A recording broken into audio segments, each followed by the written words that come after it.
what does it mean to potential businesses, right? So here we go.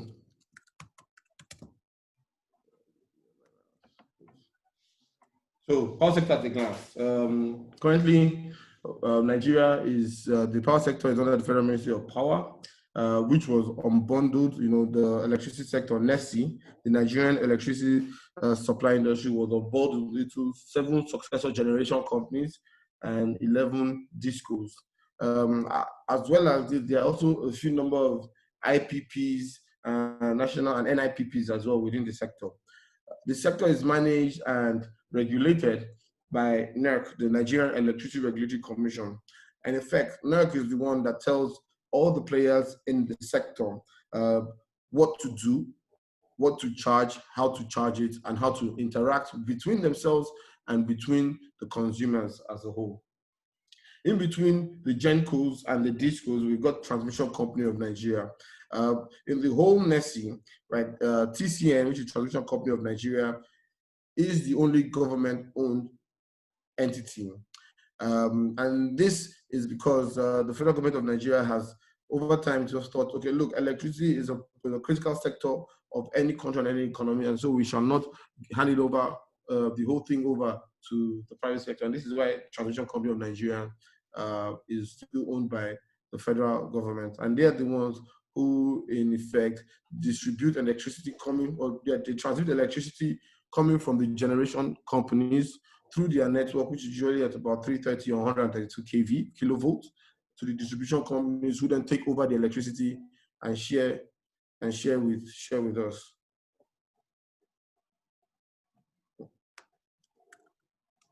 Good. So the electricity distribution companies, what are they? There are 11 of them. From Abuja, those of us who live in Abuja, there's Kaduna. In Lagos, there are 2. As we can see from this graph here, we can see 2 here. Can everybody please see can you see my cursor? Can you see my pointer? So you can see Lagos State itself has 2 discos operating within it, because as everybody is aware, there are a lot of consumers within the Lagos State. So the Lagos disco consists of the Eco disco and the Benin disco. And so how does electricity flow in Nigerian system, right? Like I said earlier, we have the GenCos who generate electricity, and then they pass the electricity to the DISCOs, who are the people who give us our electricity bills, either unmetered, estimated bill, or if you have a prepaid meter. In between them here is the Transmission Company of Nigeria, who manages the transmission circuit and the transmission network, right? This transmission network can either be at 330 kilovolt, or it can be at 132 kilovolts. This enables and allows for long transmission of electricity at low levels of technical loss within the system. My colleague Tewada will take over from me now and explain the ATC&C losses in detail. Please hold on while I transfer to him.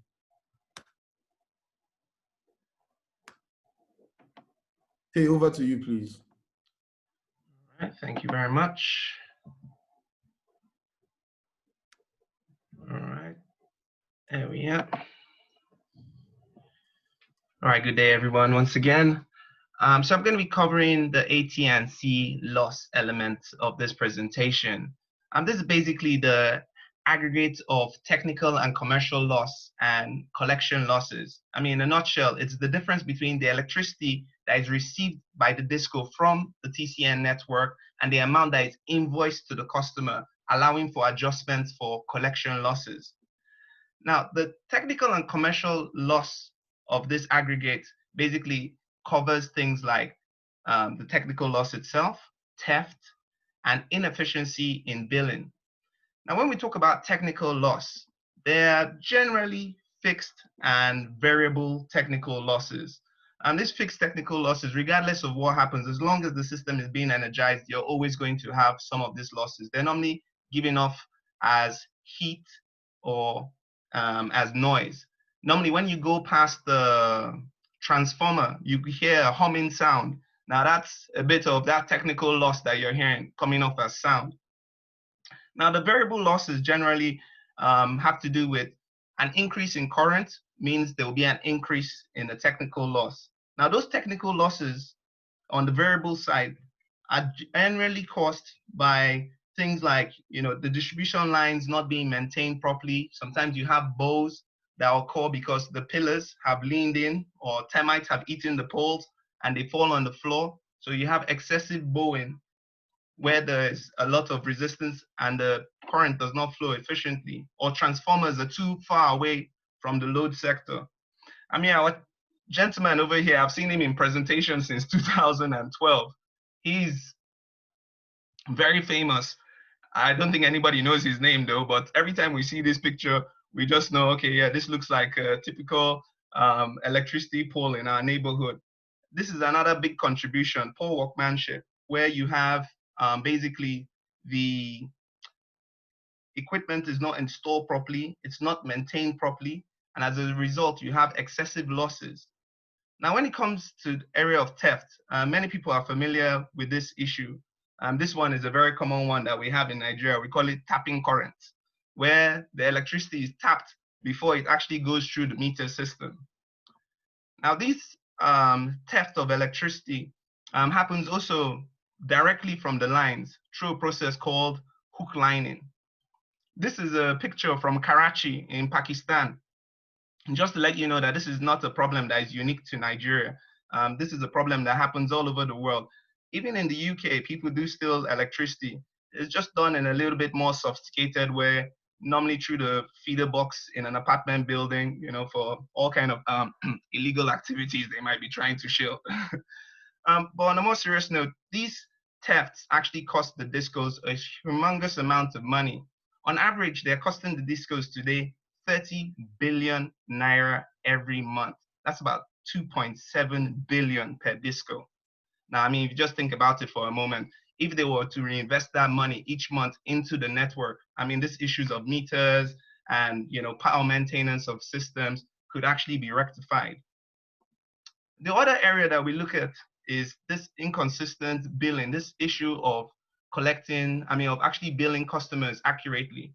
Now, this is a kind of cause and effect problem.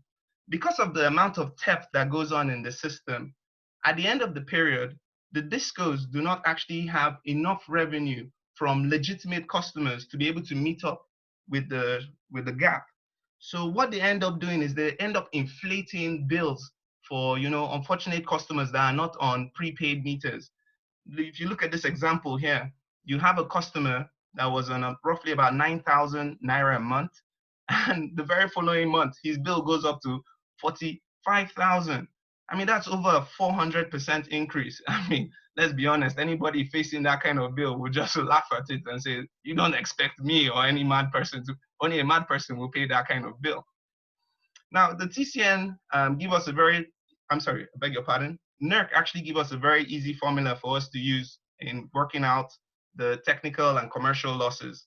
This is 1 minus the electricity billed to the customer over the total electricity received by the disco from the TCN network. And this is normally represented as a percentage. Now, on the area of collection losses, this,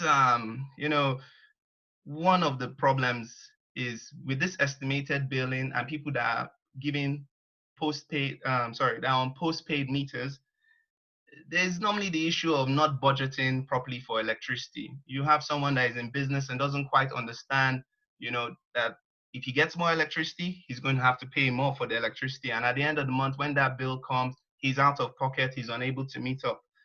Another thing that actually occurs is something that is done by the marketers themselves, where they connive and they tell the customer, oh, you don't have to pay this bill, instead of you being disconnected, you just pay us a certain amount every month. And, when our people from HQ are coming, we'll give you heads up. So you just disconnect them, so all of us will just be friends inside the system.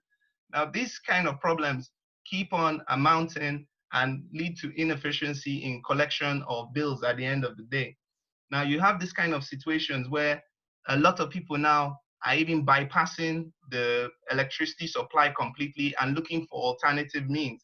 I mean, we actually offer solar as a business model a free training course to actually allow people to look at alternative ways of solving problems in the grid problem and also in the off-grid space. Now, this is calculated by NERC using a very easy formula of the amount of Naira collected by the disco over the amount billed. So the physical amount actually paid over the total invoice, and that's subtracted from 1. And once again, that's represented as a percentage. Now, what's the whole purpose of AT&C in the first place? Why did they actually bring it about, and why did it become such a big deal? Well, during the privatization process, this was highlighted as one of the key factors that they were going to use in inverting potential investors. The potential investors were charged with coming up with tenders that were going to show the most aggressive ways of actually reducing these bills. And as a matter of fact, when they actually took over, they were giving targets that they were meant to hit within a 5-year period. Unfortunately, back in MITO 2, this was about 2012 when these targets were set. They were very optimistic about the system that they were handing over to the new owners. We look at the example from the Abuja Disco here. We see that the targets for transmission losses were set at 8%, while those of the commercial and collection losses were at 10 and 14% respectively, giving an aggregated technical, commercial, and collection loss of 31%. Unfortunately, after the handover, the new owners quickly realized that this was not the case. In the case of Abuja, the collection losses were more than double what had been estimated. As a matter of fact, they were struggling to actually collect up to 1 billion naira a month. So there was a revalidation that happened in mid-2014, and these losses were then recalculated and a new baseline was set. The new baseline for Abuja then was set at 60%. Fortunately, today that figure is a lot better. Abuja Disco has made tremendous strides in improving its collection in particular. It has gone from, as I said, struggling to collect 1 billion naira a month, and it's now collecting just over 7 billion naira every month, bringing its overall aggregated technical collection, commercial and collection losses down to 37% at the end of last year. And there are more investments coming into the sector to address the issue of metering gap. My colleague, Mr. Tunde, will talk a little bit more on that issue. I will just hand him over to you. If you just bear with us one moment.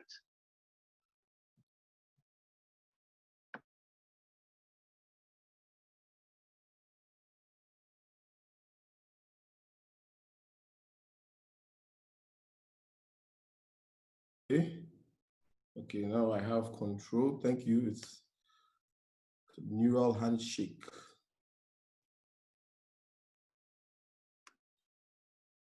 So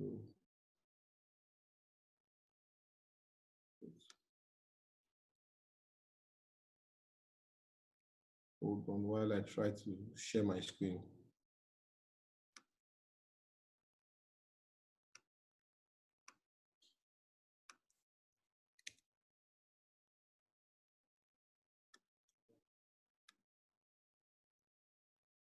Please, can you see my screen now?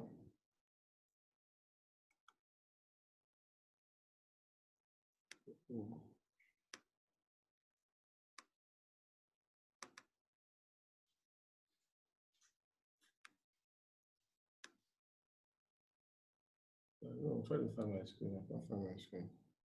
Okay, good. All right. I guess everybody now can see my screen. Okay. So open the chat. All right, good.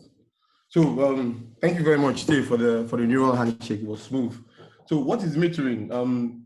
Metering can be referred to how an electric equipment is used to determine the correct energy demand and cost that has been consumed by a customer or a consumer, an electrical consumer. And these consumers can, in the case of Nigeria, be either the A class, special class, the residential class, or the industrial or commercial class, right? Metering is an essential component for building commercial operations that will ultimately promote a robust and efficient energy sector. So what is the metering gap?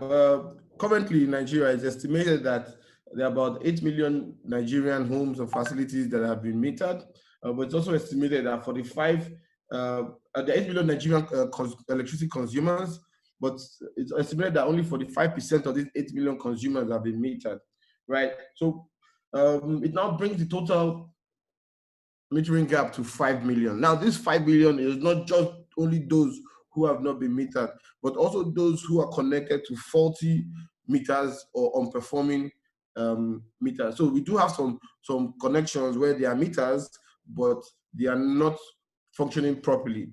Either they are overbilling or they are underbilling. And these are seen to us are known to be taught as part of the metering gap. These beautiful graphics from PwC, I cannot help but take them off, shows that the total cost for filling the metering gap per annum is about 52 billion naira, right? And this as a whole, this is it, the total cost, right, for the metering gap in Nigeria is 2 billion naira per annum. And expected that about 1.7 trillion is needed to fulfill the whole metering gap in Nigeria. So now, to fill the metering gap, what has the federal government done, right? Through NEC, to basically say, okay, look, how do we help, or how do we get a lot more people metered so consumers don't get irate, people don't get upset, and the private sector investors who have bought into the NESI, the Nigerian electricity supply industry, how do we protect both sides of the divide? Right? And then the federal government went ahead and came up through NEC with the meter asset provider regulation. Basically, what does it say in all? So the next few slides will be direct excerpts which we have collected from the regulation. It says MAPs are a new service provider in NESI. The regulation provides for third-party financing of these meters, amortization of a period of 10 years. This means that every meter asset provider needs to plan for as though every meter would be paid for over a period of 10 years, right? Discos are required to engage the services of MAPs in accordance with the provisions of the regulation towards meeting their targets as specified by the Commission. If you remember during my colleague Tay's presentation, he made some comments about targets that were set to the discos on their ATC&C losses, right? The meter asset provider aims at supporting these discos to meet these targets.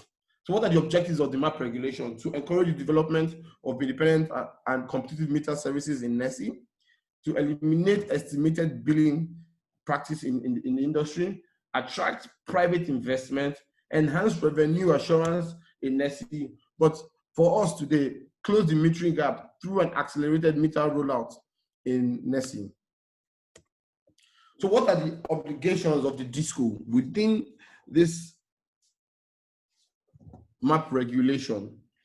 The DISCO is responsible for meeting its metering targets, which have been set by NERC. The metering gap for all DISCOs was reported at 4.7 as at 2017. And we expect that it will increase. So this is supposed to help them with the enumeration exercise. Also, all DISCOs are meant to engage MAPs because there's a standard regulation in terms of the electrical certification and standards for each meter, and they're supposed to be in accordance with Nigeria's laws and regulation. And so all DISCOs are meant to engage with MAPs so that they can easily roll out these meters. And then eligible customers served under eligible customer regulation, which is another regulation, can also engage MAPs so that they can also check how much they are consuming and how much they are expending. What are these for some current MAPs? So here are some of the organizations who are currently MAPs in Nigeria. We've got Huawei, Chintech, Memcol, and a host of others. We've not been able to cover all of them, but these are some that if you're interested in knowing how MAPs operate, we can always work with you to get in touch with them.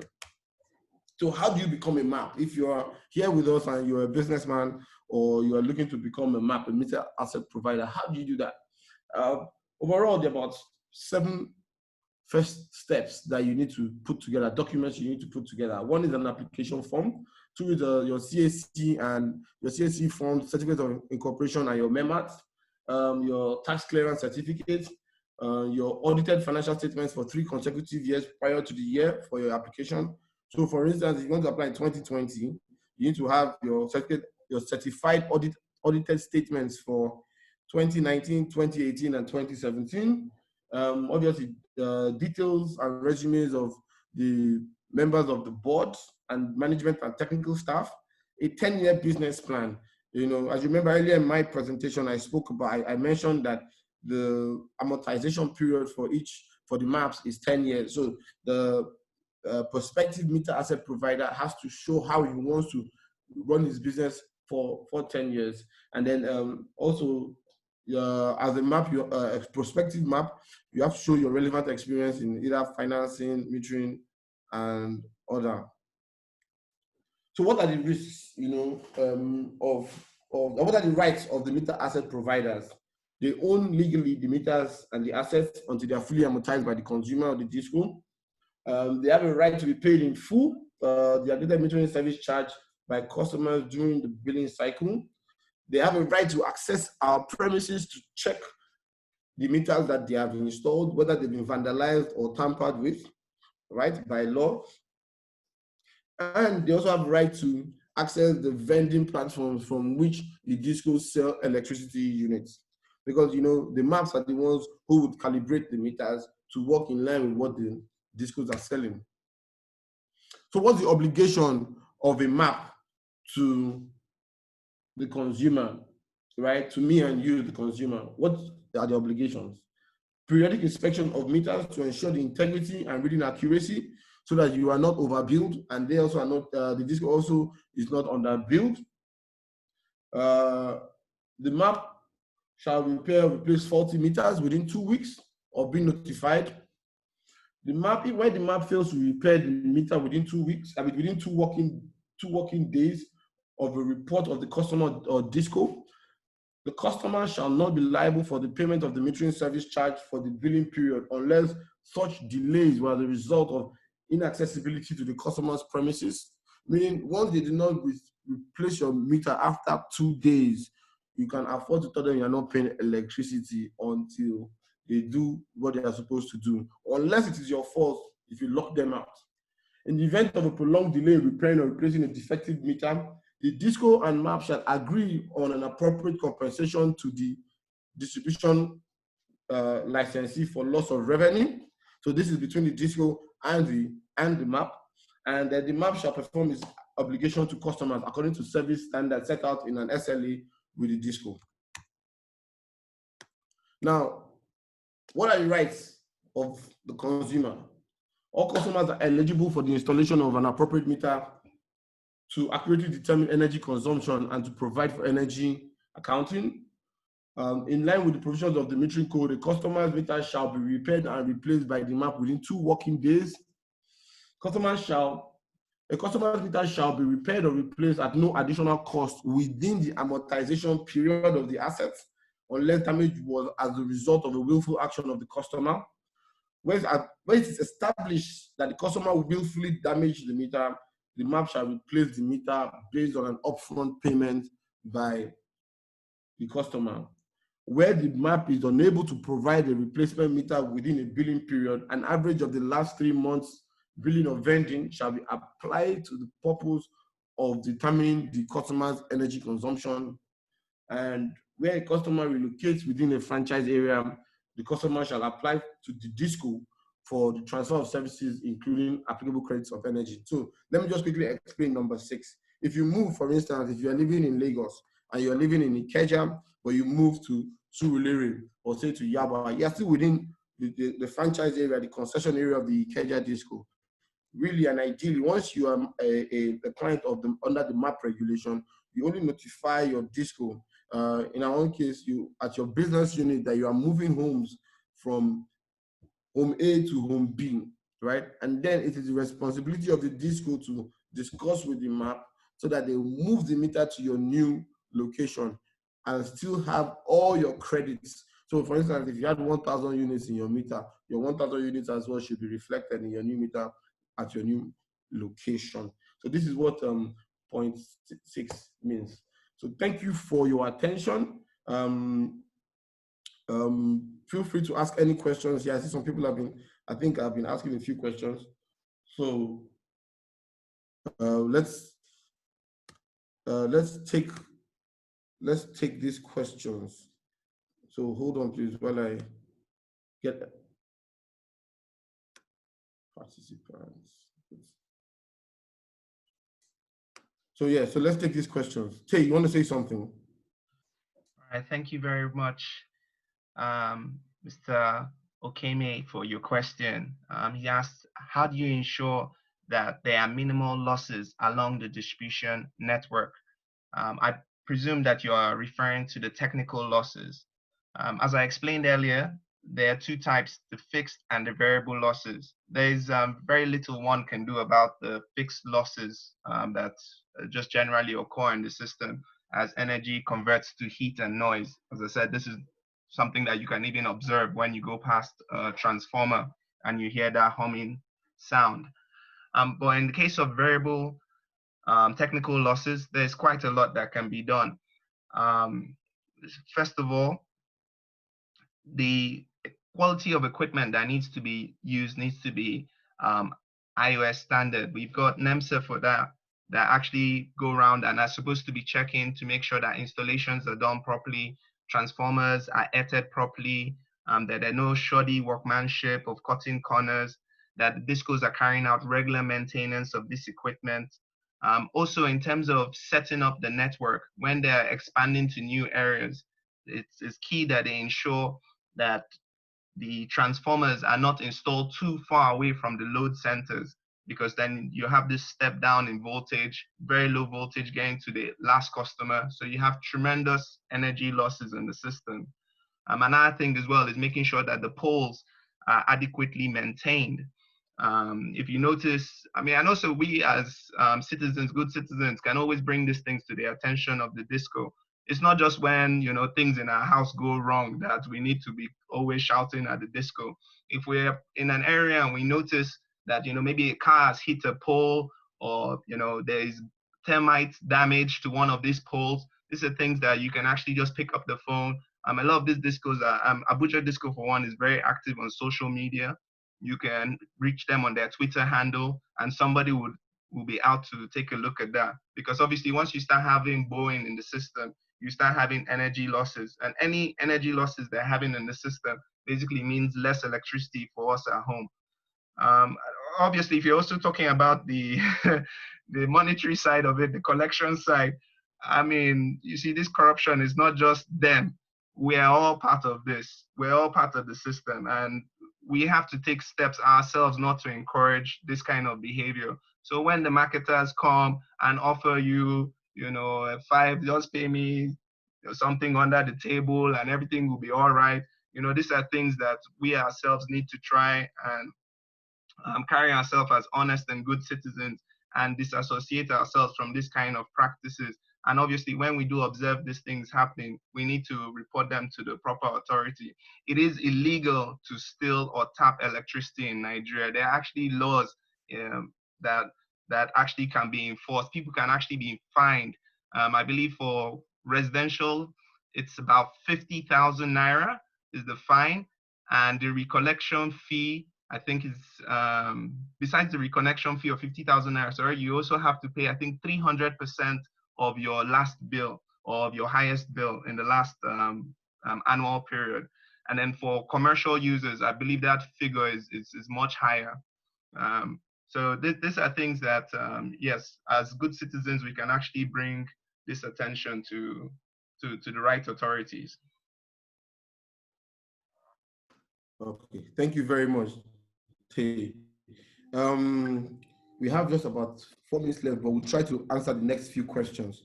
Ukeme Asuko asks, how do you reduce theft and tampering of meters? Oh, well, I think Tay answered that question. Or Tay, do you want to continue if you didn't answer it properly? The tampering of meters, this is something, a lot of these meters are installed in people's private residences. So yes, there is some tampering that does occur. The it depends on which side of the fence you are. I mean, if you are the person that wants to steal electricity, there's you just have to hold yourself back from doing it. Now, in terms of obviously, if you are a business provider of these meters, the use of smart meters is basically the solution to this problem. When you use smart meters, any interference with the meter whatsoever would straight away raise a red flag. In some cases, this meter can actually shut down the electricity supply itself until someone from the disco company actually comes to carry out an inspection and then resets the meter. So yeah, the use of smart meters is definitely the way forward in terms of tackling this problem. And I know that a lot of the discos, I know Echo Disco in Lagos are definitely pushing for the installation of smart meters in a lot of their areas where they have brought up the professional customer model. I hope that answers the question. Nice. Someone has asked, it says, there are two questions here. It says, can you share links to standards that the maps have to adhere to the meter types and meter installation? Please just get in touch with us on one of these emails, contact either through our website, or you go to our online academy, or you write to our info, and then I'm sure we'll be able to give you all the information that you require. Second question, how does feedback to the discos work? Is it a chatbot system? I mean, this really depends on the disco to disco. You can either log in at least from my knowledge, most discos you can log in with a chatbot system online, or you can call them. Or if you have the number of somebody in the business unit close to that services your neighborhood, you can call and make a complaint over the telephone, or you go to your business unit, you make a complaint in person. And more often than not, the discos try to respond, especially if you're in an area where they have minimum issues with collection, right? There's a question